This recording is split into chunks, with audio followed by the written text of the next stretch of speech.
Hello check. মঞ্চে শ্রুতি নাটক উপস্থাপন করবে উমরপুর স্মৃতি শৈলীর শিল্পীরা। গত বছরও তারা এই মঞ্চে শ্রুতি নাটক মঞ্চস্থ করেছিল। অসাধারণ শ্রুতি নাটক আমরা দেখেছিলাম। এবছরও তারা অংশগ্রহণ করেছেন, তাদেরকে ধন্যবাদ জানাই। এবছর আমরা সাংস্কৃতিক অনুষ্ঠানে বিভিন্ন ধরনের নানান স্বাদের অসাধারণ পারফর্ম আমরা দেখেছি। আজ খাদ্য পিঠেপুলি উৎসবের বিদায় রজনী, সকলকে ধন্যবাদ জানাই। হ্যালো হ্যালো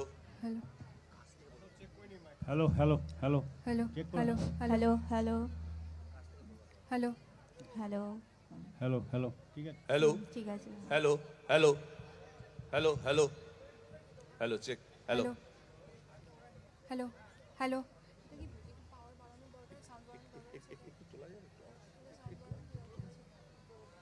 সব নেমে গেছে, একটু লাউড।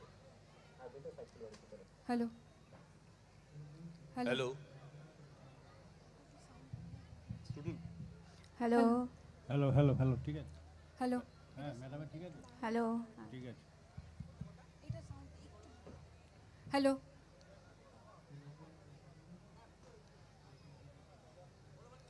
হ্যালো হ্যালো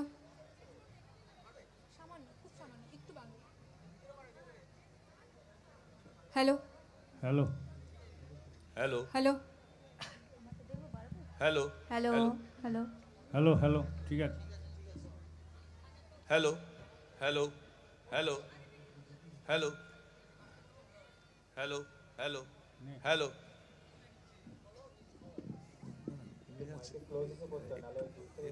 একটু বাড়াতে হবে।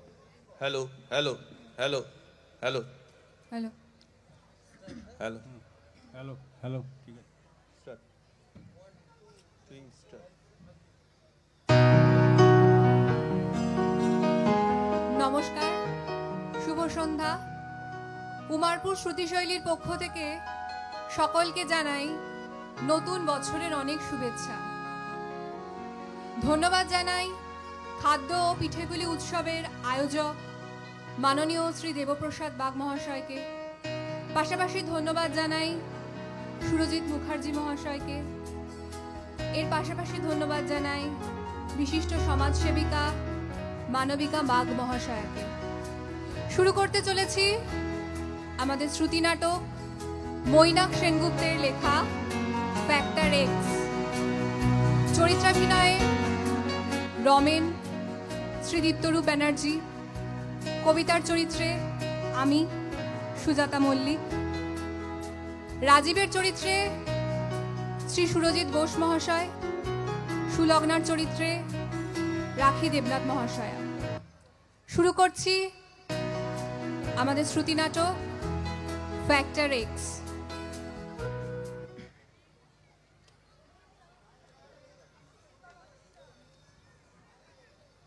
দরজাটা বন্ধ করে দিয়ে যাও কবিতা।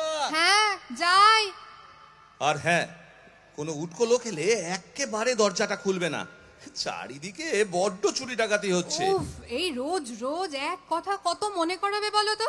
আর আমাদের ঘরে ডাকাতি করার মতো আছেটাই বা কি? আর কিছু না থাক, এমন দামি রত্ন তো রয়েছে। থাক থাক, আর ন্যাকামি করতে হবে না। দামি না ছাই, আমার বয়স 40 পেরোলো, সে খেয়াল আছে? তুমি হলে আমার ভিনটেজ ওয়াইন। যত বয়স বাড়ছে তত চিল্লা বাড়ছে। ইস ইস, জীবনে সিগারেট পর্যন্ত ঠোঁটে ছোঁয়ালে না, তুমি আবার ওয়াইনের মর্ম কি বুঝবে হে? একটা নেশাতেই তো মুদ হয়ে জীবন কেটে গেল। এই নেশা ভাঙ করার আর দরকার কি বলো? বাজে কথা ছাড়ো তো, কখন ফিরবে? এই জীবনে কখনো ঘড়ির কাঁটা 7টা ছাড়িয়েছে ম্যাডাম? অফিস ছুটি 6টায়, এই বাড়ি আসতে আর পৌনে 1 ঘন্টা। আচ্ছা, সাবধানে যেও।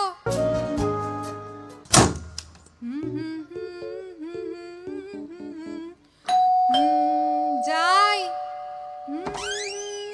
আরে সুলগ্না, এসো এসো। রমেনদা অফিস চলে গেছে? হ্যাঁ, এই তো বেরোলো। বেরিয়ে গেছেন? হ্যাঁ। তাহলে আর কাজটা হলো না। আচ্ছা, আমিও যাই। কি ব্যাপার? রমেনদা নেই বলে তুমিও বসবে না? উনি ব্যাংকে আছেন তো, ওই একটা লোনের ব্যাপারে একটু জানবার ছিল। ও তাই বলো, আমি ভাবলাম কি না কি ব্যাপার। রমেনদার সঙ্গে আর কি ব্যাপার থাকবে ভাই, উনি তো ওনার কবিতাতেই মশগুল হয়ে আছেন।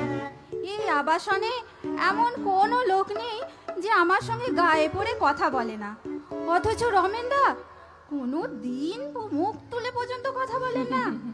কপাল করেছিলে তুমি, চরিত্রে কোনো রকম দোষ নেই, কেবল ওই টাকটা ছাড়া। হ্যাঁ, টাক? টাককে কি ঠিক চরিত্র দোষ বলা যায় ভাই? না না, আমি ঠিক তা বলতে চাইনি, কিছু মনে করো না। ওরকম চমৎকার লম্বা চওড়া চেহারা, হ্যাঁ। মাথায় কগাছা বেশি চুল থাকলে না একেবারে ফিল্ম স্টার মনে হতো। হ্যাঁ, সেই রকমই তো ছিল। আমাদের বিয়ের পরপর দারুণ চেহারা ছিল, ফিল্মে নাম্বার অফার পর্যন্ত পেয়েছিল। ওমা তাই? হ্যাঁ গো। তারপর হঠাৎ কোত্থেকে যে কি পেটের রোগ বাঁধালো, 1 বছরের মধ্যে মাথা ফাঁকা। কম ডাক্তার বদ্যি কি করিয়েছি, কিছুতেই কিছু হলো না। আরে আচ্ছা, উইক তো পড়তে পারেন। আরে তাও কি বলিনি ভেবেছো? ওনার ওই এক কথা, নকল জিনিস ব্যবহার করা আমার পোষাবে না। এমনকি আমার বেশি মেকআপ করে থাকাটাও ওনার পছন্দ নয় জানো। না হলে কি আমারও ইচ্ছা করে না বলো, হে তোমার মতো একটু এরকম একটু সেজে গুজে থাকি। আমি তাহলে এখন উঠি। উঠবে? আচ্ছা, উনি ফিরলে সন্ধ্যার দিকে বরং একবার একটু কষ্ট করে এসো। কষ্ট আর কি, এই একটা ফ্লোর ওপর আর নিচে তো ব্যাপার, আর দরকারটাও তো আমারই। আসি তাহলে। উফ, এই অসময়ে আবার কে এলো রে বাবা? কি ব্যাপার, কি চাই? বেশি নয়, আপনার মাত্র 5 মিনিট সময় নেবো আন্টি। আন্টি? আমাকে দেখে আপনার আন্টি মনে হচ্ছে। সরি বৌদি, কিছু মনে করবেন না। আসলে নিচের ফ্ল্যাটের ভদ্রমহিলার সঙ্গে এতক্ষণ আন্টি আন্টি করেই কথা বলে এলাম কি না, তাই মুখ ফসকে বেরিয়ে গেল। নিচের ফ্ল্যাটের ভদ্রমহিলা মানে মিসেস সুলগ্না ঘোষ? হ্যাঁ হ্যাঁ, মিসেস ঘোষ। ও আচ্ছা, ঠিক আছে, যা বলো তাড়াতাড়ি বলে ফেলো, আমার এখন অনেক কাজ। আমার নাম রাজীব, রাজীব দত্ত। ওয়ান্ডার ল্যাবরেটরিজ থেকে আসছি। একটা অব্যর্থ ঔষধ এনেছি বৌদি। গোটা ইন্ডিয়ার মার্কেট খুঁজলেও এ জিনিস পাবেন না। আমাদের কোম্পানির স্পেশাল ইন্ট্রোডাক্টরি অফার চলছে। আমরা মাত্র কিছু মানুষকে বেছে নিয়েছি, ধরে নিতে পারেন you are among the lucky few. আচ্ছা, তুমি আমাকে বেছে নিলে আর আমি নিয়ে নিলাম, ব্যাপারটা ঠিক বুঝলাম না। আমার দরকার কিনা সেটাও জানলাম না। হুম, আমরা সব খোঁজ খবর নিয়েই এসেছি। চোখ বন্ধ করে আমাদের ওপর ভরসা করতে পারে। হ্যাঁ সেই, আর চোখ খুললেই ভরসা থাকবে না তো। আপনি তো দারুণ কথা বলেন, কিছু মনে করবেন না। সেলস লাইনে থাকলে আপনি দারুণ উন্নতি করতে পারতেন। বাজে না বকে যা বলার তাড়াতাড়ি বলে কেটে পড়ো তো বাপু। ম্যাডাম, আমি জানি শোনার পর আপনি কিছুতেই আমাকে ফেরাতে পারবেন না। এ জিনিস আপনার লাগবেই লাগবে। তাকে চুল বেরোনোর মহৌষধ ফ্যাক্টর এক্স। 7 দিনে কাজ না হলে আপনি আমার নামে পুলিশ কেস করতে পারেন। বাবা, কিন্তু তুমি কি করে জানলে বলো তো? কদিন ধরে আমার খুব চুল উঠছে। ছি ছি, বৌদি ভুল বুঝছেন। এটা আপনার জন্য নয়, আঙ্কেলের। বৌদি? আঙ্কেল? সরি, আই মিন দাদা। কিন্তু ওর টাকের কথা তুমি জানলে কি করে বলো তো? বললাম না, আমরা খোঁজ খবর না নিয়ে আসি না। তাহলে নিচের ফ্ল্যাটের সুলগ্নার বাড়ি গেলে কেন? ওদের বাড়ির তো কারোর টাক নেই। না না, খালি টাক কেন, মিস্টার ঘোষের ভুঁড়ি কমানোর ঔষধ তো আমার কাছে রয়েছে। তবে সেটা অবশ্য আপনাদের লাগবে না। মেসোমশাই, সরি দাদা, এখনো চাবুকের মতো চেহারা। নিয়াত ওই টাকটা না থাকলে আপনাদের দুজনকে এখনো হানিমুন কাপল বলে তাড়িয়ে দেওয়া যায়। হ্যাঁ, সবই তো বুঝলাম, কিন্তু এর আগে তো কম ওষুধ ব্যবহার করিনি, কিছুতেই কিছু হয়নি। আচ্ছা, এর আগে যেসব ওষুধ ব্যবহার করেছেন তাদের বিজ্ঞাপনে কি বলা ছিল? টাক দূর হবে, তাই তো? হ্যাঁ। এবং তাই হয়েছে। ওরা টাকের পরিধিকে আরো দূরে পাঠিয়েছে। আমি কিন্তু কথা দিচ্ছি, টাকে চুল গজাবে, এবং তাও 7 দিনের মধ্যে। কিন্তু কি করে বুঝবো যে তুমি সত্যি কথা বলছো? ওই যে বললাম, লোক ঠকানোর দায়ে পুলিশে দেবেন। আর এই নিন আমার কার্ড। অনেক কিছু তো করলেন, একবার বিশ্বাস করে দেখুন না। গ্যারান্টি দিচ্ছি ঠকবেন না। মাত্র তো 200 টাকার ব্যাপার। 200 টাকা? কিছু মনে করবেন না বৌদি, 200 টাকা তো এদিক ওদিক কতভাবে খরচ হয়ে যায়। আর এই 200 টাকার বিনিময়ে নিজেদের হারানো দিন ফিরে পাবেন। আর এই কোম্পানি তো বলেছেই 7 দিনে কাজ না হলে 400 টাকা ফেরত। এই নিন ধরুন। আচ্ছা তা হ্যাঁ ভাই, মুখের রিঙ্কেলস কমানোর কোনো ওষুধ নেই তোমাদের? কমানো? কি বলছেন? একেবারে মিলিয়ে যাবে। এক ফাইল লাগালে বয়স 1 লাফে 20 বছর পিছিয়ে যাবে। তবে তবে তবে আবার কি? না, নবযৌবন মানে ওই লোশনটা এখনো বাজারে আসেনি, তবে এসে পড়লো বলে বড় জোর আর মাসখানেক। তাহলে বেরোলেই এক ফাইল দিয়ে যেও ভাই, এখন থেকেই বুক করে রাখলাম। অবশ্যই দিয়ে যাও বৌদি। আর একটা কথা, এবার আর নিচের ফ্ল্যাটে নয়, সরাসরি আমার কাছে এসো। পাগল হয়েছেন? নিচের ফ্ল্যাটে আর যায়?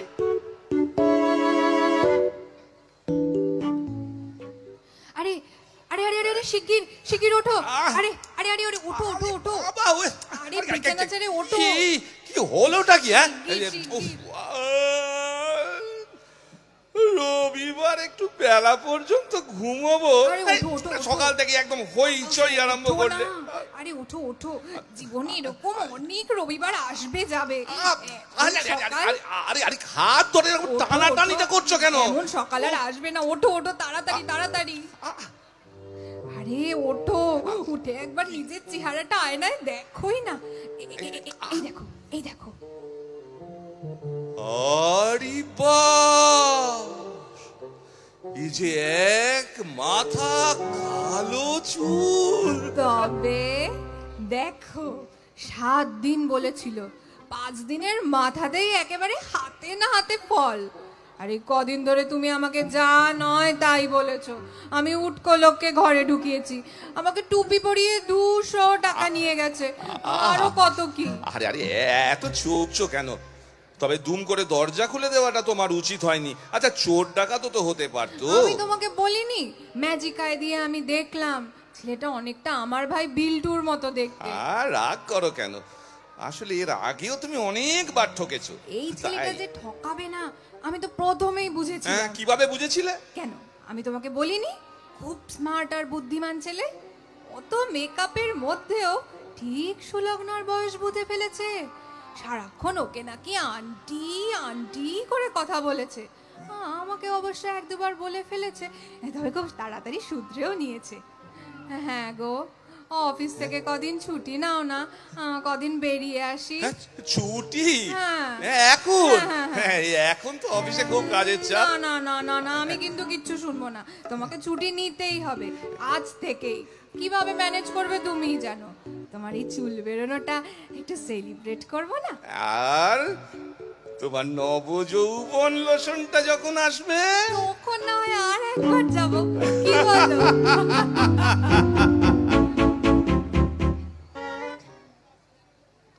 শুনছো, আমার অফিস থেকে ফিরতে একটু দেরি হবে। হ্যাঁ, সে তো আজকাল প্রায়ই হচ্ছে। বেরিয়ে আসার পর থেকে দেখছি তোমার চাল চলন কেমন সব বদলে গেছে। এই দূর তো, তুমি কি সব বলছো? আসলে অফিসে না ইদানিং একটু কাজের চাপ বেড়েছে। 15 বছর তোমার সঙ্গে ঘর করা হয়ে গেল, কখনো সন্ধে পর্যন্ত অফিস করতে দেখলাম না। আচ্ছা, ওই মেয়েটাকে বলো তো, কালকে তোমাদের অফিসের ফাংশনে প্রায় ঘাড়ে উঠে কথা বলছিল। ওই মেয়ে, ও তো অ্যানি, মানে এই কম্পিউটার অপারেটর। অ্যানি নামের ছিরিকি? অ্যানি মানে অনিতা, আমাদের অফিসে জানো এই নতুন জয়েন করেছে। আজকালকার মেয়ে তো একদম ফ্রি, বুঝলে, ওর চাল চলনই আলাদা। তাই যখন তখন বুঝি ওরই ফোন আসে, মোবাইল নিয়ে তুমি বাথরুমে বা বারান্দায় চলে যাও। আরে দূর দূর, আরে ওর ফোন হবে কেন? ওগুলো আমার বসের ফোন।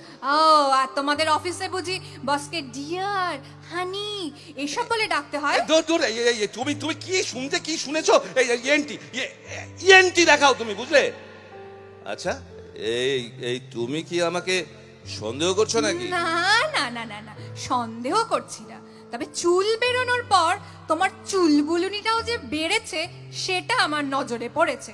রোজ চান করে বারান্দায় গিয়ে চুল আছড়াতে আছড়াতে গুনগুন করে গান করা আর সুলগ্নাদের ব্যালকনির দিকে আর চোখে তাকানো, সুলগ্নার বাড়ি এলে হেসে হেসে কথা বলা। আচ্ছা, এই প্রতিবেশী ভদ্র মহিলার সাথে এই দুই একটা কথা বলা কি অপরাধের? প্রতিবেশী তো আগেও ছিল, তবে ভদ্র মহিলা ছিল কিনা সেটা জানি না।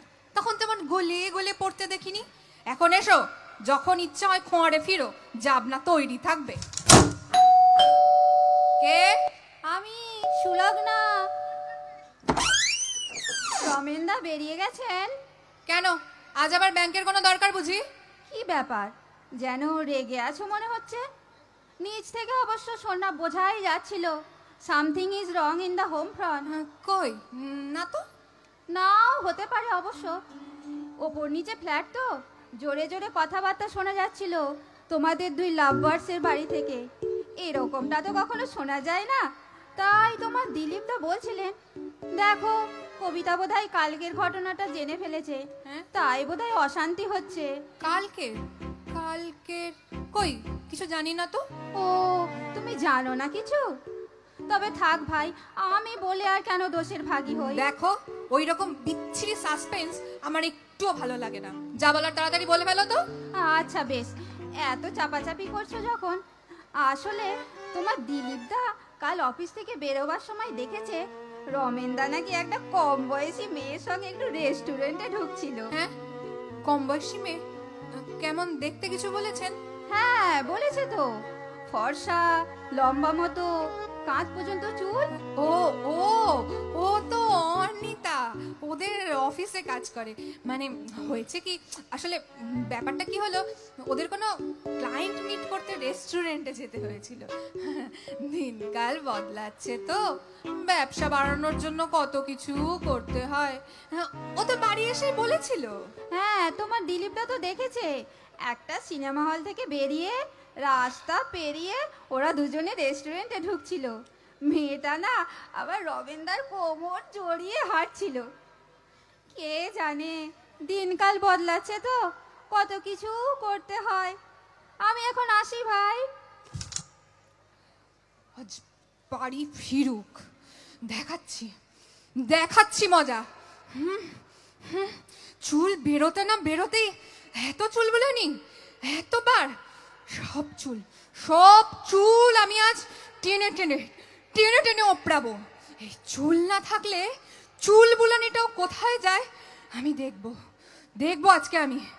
এই চুল না থাকলে আচ্ছা, ওই সেলসম্যান ছেলেটা মানে রাজীব বলছিল না অনেক সমস্যার সমাধান ওর কাছে আছে, ওকে একবার ফোন করে দেখলে কেমন হয়? যত বিপদের মূলে তো ওই ছোকরাই। উফ, ফোনটা কোথায় গেল?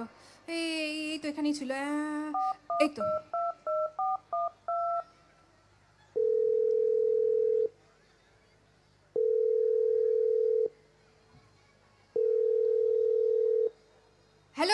হ্যালো রাজীব দত্ত বলছো?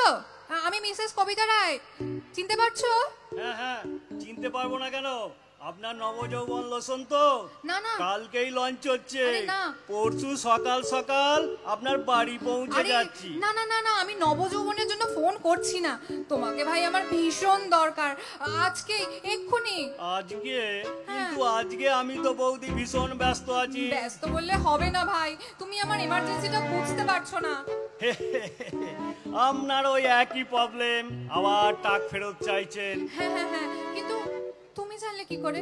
যাকে যেভাবে জেনেছো, তোমাদের কোম্পানির কি এরকম কোনো ওষুধ আছে? 100 বার আছে। ফ্যাক্টর ওয়াই কোম্পানি একসঙ্গে দুটোই বাজারে এনেছে। যাকে ফ্যাক্টর এক্স বিক্রি করেছি সবাই পরে ফ্যাক্টর ওয়াই নিয়েছে। ঘুমের মধ্যে মাথায় মাখিয়ে দিলেই পরদিন সকালে চুল ভ্যানিশ। লক্ষ্মী ভাইটি আমার, এক্ষুনি আমাকে একটা ফাইল দিয়ে যাও। এটার দাম 2000 কিন্তু বৌদি। আরে নিকুচি করেছো তোমার দামের, আমি কি তোমাকে দাম জানাতে বলেছি? যা লাগে লাগুক, তুমি এক্ষুনি আমাকে একটা ফাইল দিয়ে যাও, এক্ষুনি। আমি কিন্তু তোমার জন্য অপেক্ষা করছি, দিয়ে যেও ভাই।